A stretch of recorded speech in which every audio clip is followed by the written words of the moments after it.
Hey everyone, welcome back to another video on the channel. And today is another beautiful day, another beautiful, whatever. Anyways, so we are gonna be reviewing the GB Moto. It's a 40cc four-stroke Amazon mini bike. I'm gonna be taking it out to the park today. I'm gonna be driving it around a little bit, showing you a couple shots of a little bit of the features of it, how to prime it, how to get it running. And then we're gonna go ahead and just get it riding around. First thing I gotta do is gotta grab a helmet, because you can never have too much protection when you're riding a mini bike. I mean, I've fallen 1,000 times in these things, and sometimes you don't get hurt and sometimes you do. So it's better to have a helmet on and rather be safe than sorry. All right, so I promised to show you guys something pretty cool. I apologize if the audio quality is pretty bad here, but basically this is the motorcycle right here, the GB Moto bike. You can see it right there because this is a four-stroke. It leaks gas, it leaks oil. You know, over time it will do that. And the point of buying this waterproof bag was to attempt to stop that from happening. Kickstand is on the left side, and I purposely have this set up this way so that I could have the kickstand on the left so it doesn't fall into the side of the vehicle, and then the seat belt is over here going around the neck of it. The seat belt is actually pretty tight, so it won't move. This seat belt will not move. But the good news is it goes this way, so I can get it around the bike without having to do anything weird, and then I can get it running.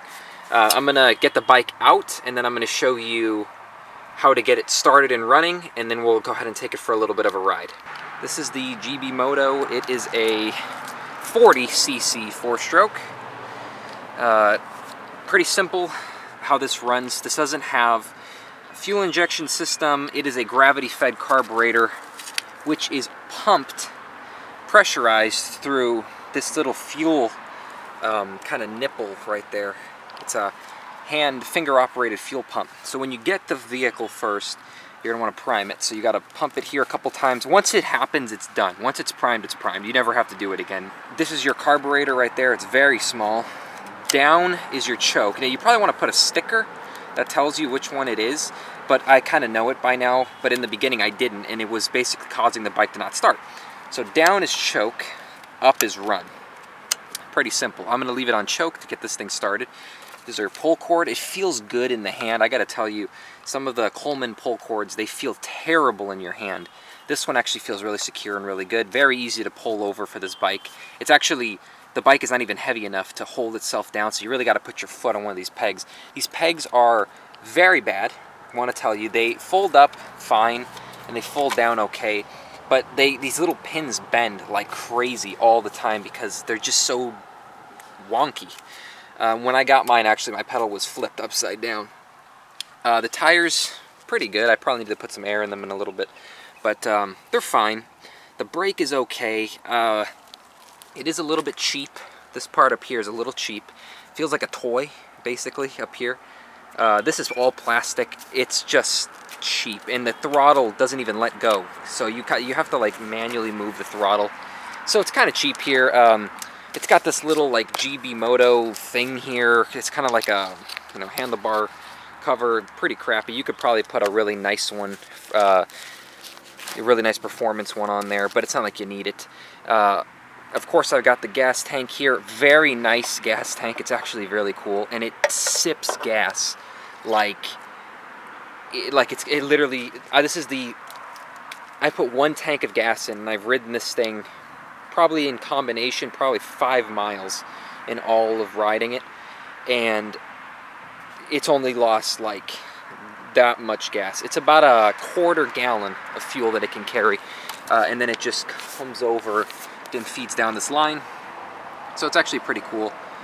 Sorry that the camera isn't focusing that well. It's just pretty bright out, so it's hard to focus. But the last thing I will tell you is I bought these right here. These are a absolute must. If you don't have this, you are not going to be riding this bike. These are Rock Speed handlebar risers. They're an L shape, so they go in here as basically like a little handle, and then it comes up, and then it'll clip onto your handlebars. They come with little spacers, so you can change handlebar sizes, so that's pretty cool. Now, these are overpriced. I paid $80 for these with shipping and everything. Ridiculous. You could probably get these for $30. They won't be the same quality, but for a bike that costs about $300, it's worth it to just buy the cheaper ones if you're just going to have this thing as just your throw-around bike. But since I care about my vehicles that I own, and this bike I plan on having for years and years to come, as my bike that I just keep in the back of my truck, this thing is really great. I will tell you though that the gearing is so so hard that the bike, it can't even roll itself. The wheel will stop itself from rolling. You know, I tried fixing the brake. It's not the brake, it's the bike itself. It's just not, it doesn't have enough weight to roll itself with how hard the gearing is. So definitely going to want to keep that in mind. The bike is not that powerful, but it's got a little bit of kick to it. It's got a little bit of go, and you're going to see right now when I get it going. But right now I'm going to get it started, let it warm up for a little bit. I'll put the camera on the tripod, and then we'll take it for a little bit of a ride. This is the starting sequence to get it going. It's kind of weird, but it's the opposite for a lot of bikes. Well, it's kind of hard to see, but basically up is your bike off, down is on. So it's kind of hard to see, but that's kind of how it runs. Down is on, up is off. And it's really easy to hit this, so be very careful with that. There's your brake right there, it's fine. Your carburetor's already tuned to how you're gonna ride it. Put your choke down like this. Your fuel is already on. There's no on-off valve, so that's why you gotta pump that line, and then you just get it started. So I don't know how many, sometimes it takes about 50 of these to get it going, sometimes it only takes 1 or 2. So let's see how many it takes.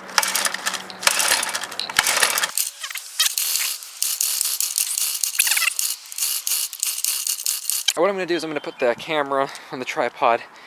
This is actually, it's just that I have to hit the throttle when I start this. Sometimes it needs to do that to get it going.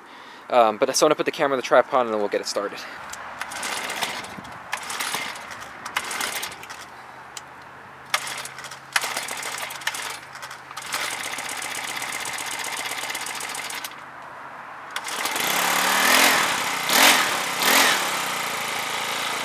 We are going to go ahead and take it for a little bit of a ride now, and we will see how powerful it is. First thing to do first is put my helmet on, and then I'll get on it and take it for a little bit of a spin. You can hear how quiet it is. Actually, my talking voice is a little bit louder than the bike, but it does make a little bit of noise when you hit the throttle. But anyways, let's take it for a ride.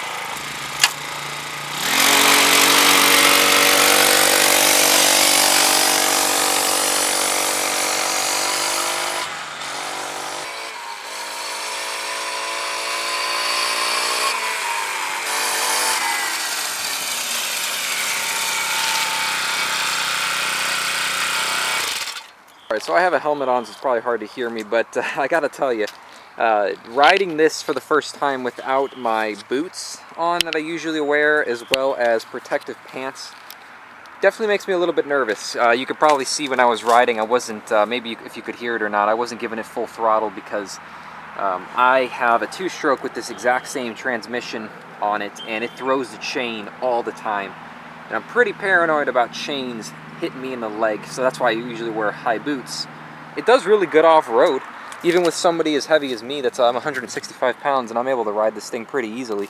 It's just that fear of throwing a chain and hitting me in the leg. It's crazy.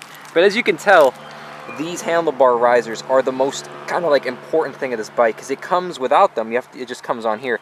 I literally could not ride this bike at all. It doesn't matter how wide my legs wore out. It was so uncomfortable. So get the handlebar risers, and that's something you might be wondering, well, if I'm going to pay $80 for handlebar risers, and a $300 bike, why don't I just go pay $40 more and I could get the Coleman 100cc mini bike? Well, yes, you can. It's faster, it's more reliable, it starts usually the first pull or two, and it doesn't need handlebar risers. Go ahead and do that, but I already have one, so I wanted to try this one out. And this is like a cool little show bike. I'm actually planning on buying another one of these in green and just putting it in my room without any oil in it, just to have it as a little show bike, but as like a little shelf queen bike. It's kind of cool.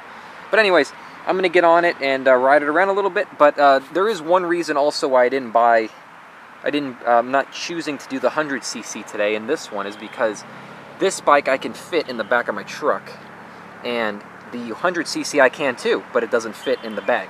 So, better to ride with one of these in the back of your vehicle. It's like a little pocket bike.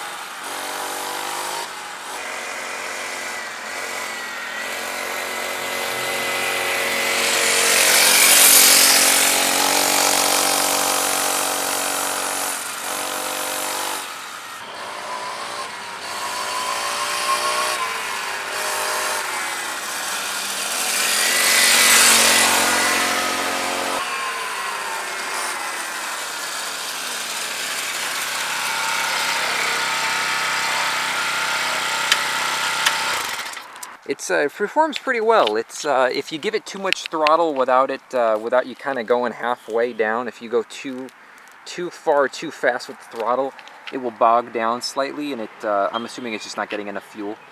But if you kind of just warm it up and take it easy, it rides pretty good. I'm not gonna lie, it was feeling pretty warm. Well, not too hot, but it was warm. But you know, this is obviously over my weight limit, so you probably don't want to be riding this if you're too heavy. I would say 165 is the maximum you want to ride on this. Now, I haven't ridden this off-road, but when I do ride it off-road, you don't want to be the guy sitting on this seat. I'm actually planning on taking the seat off and putting some more cushion on it, because it's pretty firm and it hurts, and you're forced to sit here. You can't sit back here. Gotta sit up there, because it hurts when you hit things. So you gotta be kind of careful. But anyways, it's a great bike, very affordable for getting into the mini bike kind of sport, or I guess, or hobby. Very affordable, very fun to ride, and it's something that you want to ride because it's so cute and cool, and it's just really cool. I won't lie, quality's not that great. If you look at some of the welds, they're a little off. You can see a hole right there. Up here, there's a terrible weld they did up there. This one's fine, but this one's not. And I don't really trust this off-road. So if you're going to be using this bike, use it on what I'm doing, small. Actually, there was just a security guy driving over there, and he wasn't giving me a hard time. He drove around over here, and then he went up there, and he didn't tell me anything because, one, this bike is so quiet. Two, it's so small. And then three, nobody sees this thing as intimidating. I've ridden my 212cc mini bike, not here, but I've ridden it even in my front yard, just driving on the street or just to go around my yard. And I've had people giving me a hard time on that thing already because it looks like it's the size of an actual motorcycle. So people, you know, they need to bust your ass about it. But this bike, since it's so small, nobody cares. It's really small, really quiet. And people, if anything, they see it and they think, oh, this guy's just kind of goofy. You know, it's for people, small kids getting into motorcycles, or for people like me that just love the hobby and like collecting these things. But anyways, that is the review of this bike. You can see that it's pretty cool, decently fast. I'd say it goes about top speed, 20 miles an hour. So don't be expecting to win any races with it. But it's very low maintenance. All you got to do is put oil in it and you're done. That's pretty much all there is to it. Yeah, so hopefully you liked the video. Please subscribe, please like, share with your friends, and leave a comment if there's another bike that you want me to review, or if there's more that you want to know about the bikes that I am reviewing. But anyways, have a good day, and I'll see you in the next video.